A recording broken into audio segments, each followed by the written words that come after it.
I know you've read the title of the video, you're getting ready to send me an angry email, trust me, I've already had tags on Twitter, but I have been just as excited to play Astro Bot as everyone else. Sony has brought back the cutesy, simple platformer, all about vibes and gameplay, finally injecting some variety into a library that has long grown oversaturated by cinematic narrative blockbusters. It's a major step in the right direction, and one we should all be supporting to show that PlayStation is so much more than this one specific genre that it has pigeonholed itself into over the last 2 console generations.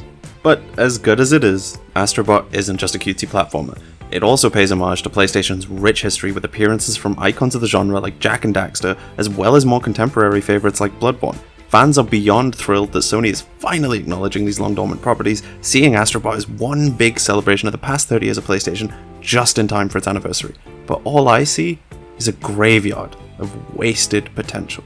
Let's start with those 2 games. Bloodborne has been idle for nearly 10 years, with no sign of so much as a current gen update, and the last Jak game is a 15-year-old poorly received PSP spin-off that wasn't even developed by Naughty Dog. If you say you like it, you're lying. Finally paying tribute to the games that helped shape PlayStation across multiple generations is amazing to see, but it feels so shallow in the wake of constant studio closures and layoffs, like Bloodborne co-developer Japan Studio itself, and while the focus remains on live service games like the already axed Concord and cinematic adventures that simply take too long and too much to make. With over 150 cameos from across PlayStation history, most will inevitably share similar stories to Bloodborne and Jak, long since abandoned games that have been pushed aside. Already, that feels more like a somber reminder of what was than a cheery commemoration of what is. Even a series like Ratchet & Clank, which received a sequel as recently as 2021 with Rift Apart, is a bitter reminder of the current state of Sony. Insomniac has locked itself into a decade of Marvel games. As per the enormous leak last year, we know that it's working on a Venom spin-off, a standalone Wolverine game, X-Men, and eventually Spider-Man 3, leaving no room for anything new or to finally tie the knot on any dangling story threads for the next decade.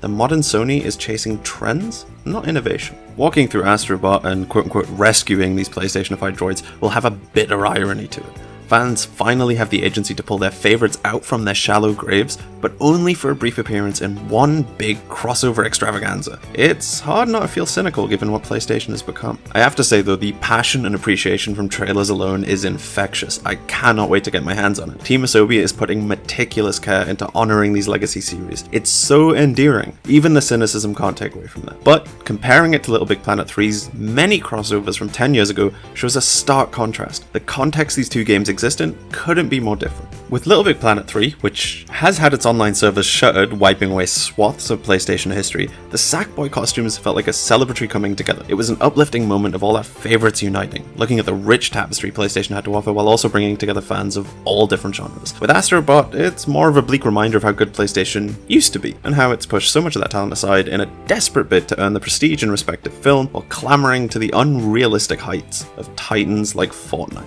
I was there day one, because outside of Ratchet & Clank, and we can't forget Sackboy, platformers have been all but forgotten by PlayStation.